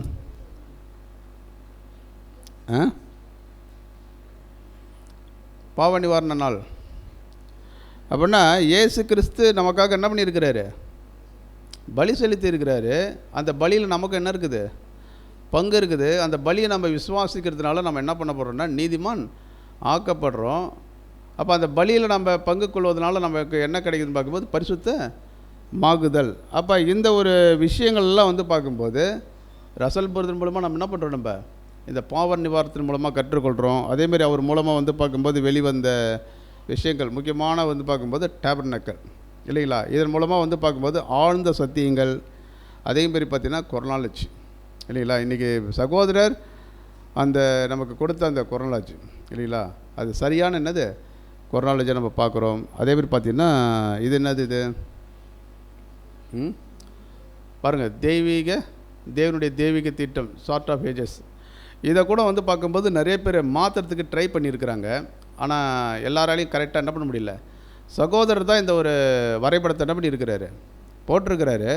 கரெக்டாக துல்லியமாக எல்லாவற்றையும் என்ன பண்ணியிருக்கிறார் தெரியுமா, எந்தெந்த இடத்துல எந்தெந்த காரியத்தை என்னது நிறைவேறுது அப்படின்றத குறித்து தெளிவாக வச்சுருக்கு. இந்த ஒரு வரைபடத்தை கூட மாற்றுறதுக்கு நிறைய பேர் என்ன பண்ணியிருக்கிறாங்க, முயற்சி பண்ணியிருக்கிறாங்க. ஆனால் அவங்களுக்கு என்னென்னா தோல்வி தான் என்ன பண்ணியிருக்குது, கிடச்சிருக்குது. அதேமாதிரி பார்த்திங்கன்னா சகோதரர் மூலமாக கொடுக்கப்பட்ட மிகப்பெரிய ஒரு விஷயம் என்னென்னா ஜூப்ளி, திரும்ப கொடுத்தலின் காலம் இல்லைங்களா. அப்போ இந்த திரும்ப கொடுத்தலின் காலம் இது வந்து பார்க்கும்போது சகோதரர் மூலமாக அப்போ எல்லாம் ஜனங்களுக்கும் இயேசு கிறிஸ்து 2ஆம் வருகையில் என்னது வந்துட்டார். அப்போ வந்ததுக்கப்புறம் பார்த்திங்கன்னா இந்த திரும்ப கொடுத்தலின் காலம் என்ன ஆயிடுச்சு, ஸ்டார்ட் ஆகிடுச்சு அப்படின்னு நம்ம பார்க்குறோம். இப்போ அவர் மூலமாக வெளிவந்த வந்து பார்க்கும்போது இந்த ரீஃப்ரென்ஸ் இதெல்லாம் என்னது நிறைய விஷயங்கள். ஒரு டைம் வந்து பார்க்கும்போது என்ன அப்படின்னு பார்த்தீங்கன்னா சகோதரர் வந்து பார்க்கும்போது நிறைய என்ன பண்ணுவோம், எழுதினே இருப்பாராம். அப்படி எழுதினே இருக்கும்போது அவருக்கு வந்து ஒரு ப்ராப்ளம் இருக்குது. என்ன ப்ராப்ளம் தெரியுமா, என்ன ப்ராப்ளம், ஃபைல்ஸ் ப்ராப்ளம். சரி, அதனால் இவரால் ரொம்ப நேரம் உட்காந்து என்ன பண்ண முடியாதான், எழுத முடியாதான். வலி அதிகமாகிடும். வலி அதிகமாகிட்டால் என்ன பண்ணணும், இப்போ நமக்கு ஏதாவது படிச்சுன்னு இருக்கிறோம், கொஞ்சம் டயர்டாயிடுச்சு, அடுத்து என்ன பண்ணுவோம், கொஞ்சம் ரெஸ்ட் எடுப்புன்னு படுத்துருவோம். ஆனால் பிரதர் என்ன பண்ணிக்கிறான்னு பார்க்கும்போது உட்காந்தா வலிக்குது இல்லையா, ஏஞ்சி நின்று என்ன பண்ணியிருக்கிறாரு, எழுதுவார். அப்போ கொஞ்சம் இதுவாகிடுச்சுன்னா உட்காந்து, ஏன்னா ரெஸ்ட்டுன்றது என்னது இல்லாமல் நாளைக்கு அப்படின்ற ஒரு காரியம் என்னது கொஞ்சம் நேரம் கழிச்சு என்ன பண்ணலாம், கொஞ்சம் ரெஸ்ட் எடுத்து பண்ணலாம். அந்த ஒரு காரியமே யார்கிட்ட இல்லை, கிடையாதுங்களா, பிரதர்கிட்ட கிடையாது. இதை குறித்து ஒரு சகோதரன் கேட்டாராம் டைம் வரும்போது. இது எல்லாம் தெரிஞ்ச விஷயங்கள் தான். ரொம்ப நீங்கள் எப்படி இருக்கிறீங்க, உங்களை பார்த்தா ரொம்ப சோர்வாகுது, கண்ணெல்லாம் எப்படி இருக்குது, ரொம்ப ரெட்டாக இருக்குது, நீங்கள் ரெஸ்ட் எடுத்திங்கன்னா என்னது நல்லாயிருக்கும். அப்போ அவர் சொன்ன விஷயங்கள் என்ன அப்படின்னு பார்க்கும்போது எனக்கு ரெஸ்ட் இங்கே கிடையாது. நான் தேவனுடைய வேலையை எவ்வளோ சீக்கிரமாக முடிக்க முடியுமோ அவ்வளோ சீக்கிரமாக என்னது முடிச்சுட்டு நான் பர்மனெண்ட் ரெஸ்ட் என்ன பண்ண போகிறேன், எடுக்க போகிறேன் அப்படின்னா அவர் வந்து அந்த தேவனுடைய வேலை அதில் வந்து பார்க்கும்போது அந்த சோர்வு இருந்தாலும் அதுக்கு முக்கியத்துவமே என்ன பண்ண மாட்டாராம், கொடுக்காம அந்த அளவுக்கு என்ன பண்ணியிருக்கிறார் அப்படின்னு பார்த்தீங்கன்னா ஒர்க் என்ன பண்ணியிருக்கிறாரு, செய்திருக்கிறார். சரி, அப்படின்னா இப்போ என்னென்னு பார்க்கும்போது அந்த ஏற்றக்கால சத்தியம் யார் மூலியமாக தேவன் கொடுத்துருக்கிறாருன்னா சார்லஸ் ரசல். இவர் தான் யார் அப்படின்னு பார்க்கும்போது 7ஆம் கால தூதன். இவர் தான் அந்த அடையாளம். ஓகேங்களா, இவர் மூலமாக தான் சீஷர்கள் கேட்ட விஷயத்திற்கு எல்லா விஷயங்களும் யார் மூலியமாக தான் வெளிப்படணும்னு தேவன் இயேசு கிறிஸ்து சொல்கிறான்னு பார்க்கும்போது, ரசல் ஒரு ஏற்ற காலம் என்னது, உண்மையும் உத்தம் உள்ள ஒரு ஊழியக்காரன் என்ன பண்ணுவார், வருவார். அவர் தான் அந்த அடையாளம். அவர் மூலியமாக தான் எல்லா விஷயங்களும் என்ன பண்ணணும், ரிலீவ் ஆகும் அப்படின்றத அங்கே சொல்கிறத நம்ம பார்க்குறோம்.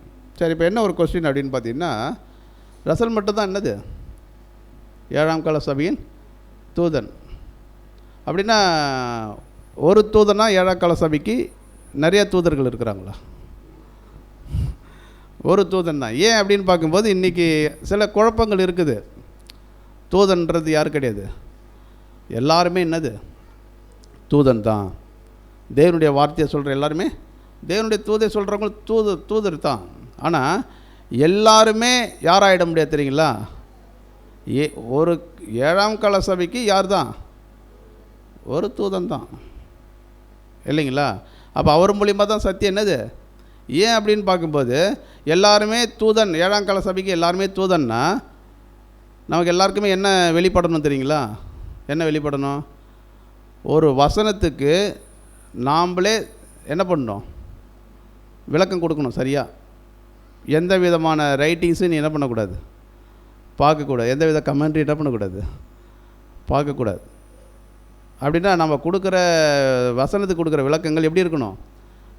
ஆமாம், என்ன பண்ணுறாங்கன்னு பார்க்கும்போது இந்த மாதிரி சில கருத்துக்கள்லாம் என்னது இருக்குது இல்லைங்களா? அதனால தான் என்ன ஒரு கொஸ்டின் அப்படின்னு பார்த்தீங்கன்னா,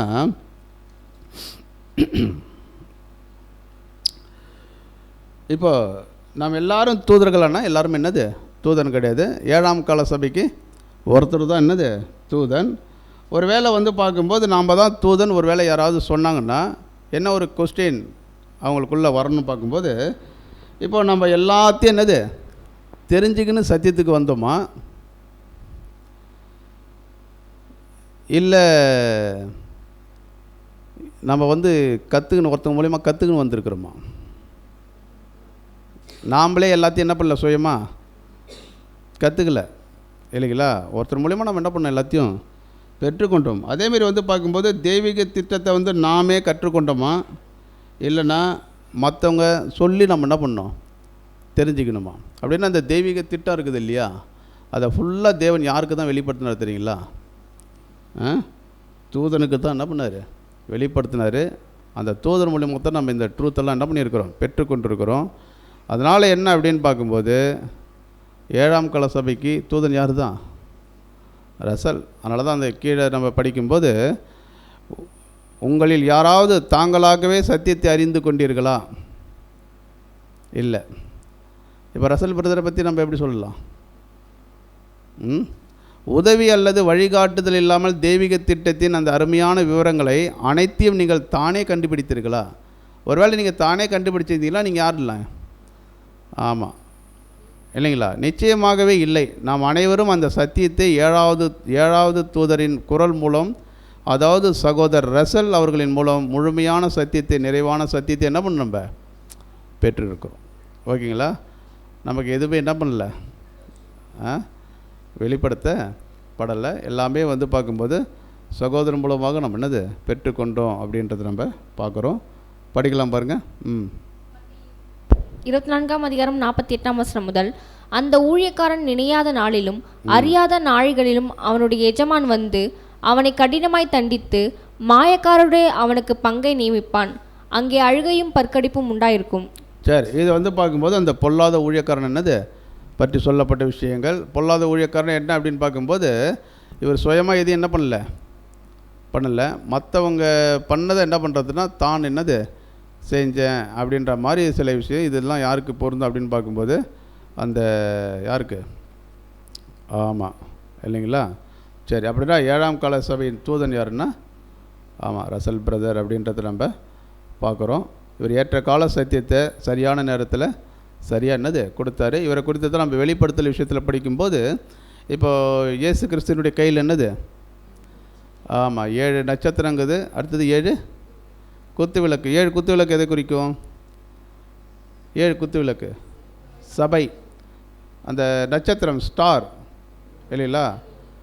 பாருங்கள், அப்போ அந்த ஒரு ஸ்டார் தான் 7ஆம் கால சபை ஸ்டார் தான் யாருன்னா ரசல்.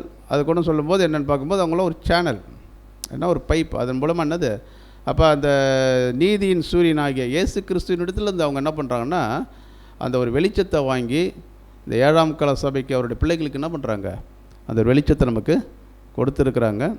இப்போது இதுதான் வந்து பார்க்கும்போது ஏற்ற காலத்தில் ஏற்ற என்னது உணவை தேவன் என்ன பண்ணியிருக்கிறாருன்னா கொடுத்துருக்கிறாரு. அந்த உண்மையும் விவேகமுள்ள ஊழியக்காரன் யாருன்னா யார் தான், ரசல். அவர் தான் அந்த அடையாளம்ன்றதை நம்ம என்ன பண்ணுறோம் பார்க்குறோம். சரி, இப்போ இதிலேருந்து நாம் என்ன கற்றுக்கொள்கிறோம் பாருங்கள். அந்த உண்மையும் விவேகமுள்ள ஒரு மனுஷன் அவர் பண்ண சாக்ரிஃபைஸ் இல்லைங்களா. அப்போ இவ்வளோ காரியங்களை நம்ம பார்க்குறோம். எப்படின்னா கடைசி டைமில் இருக்கக்கூடிய நாம் இந்த ட்ரூத் எல்லாம் பெற்றுக்கொண்டு நாம் தேவனுக்கு என்னது இப்போ கணக்கு கொடுக்கணும் இல்லையா.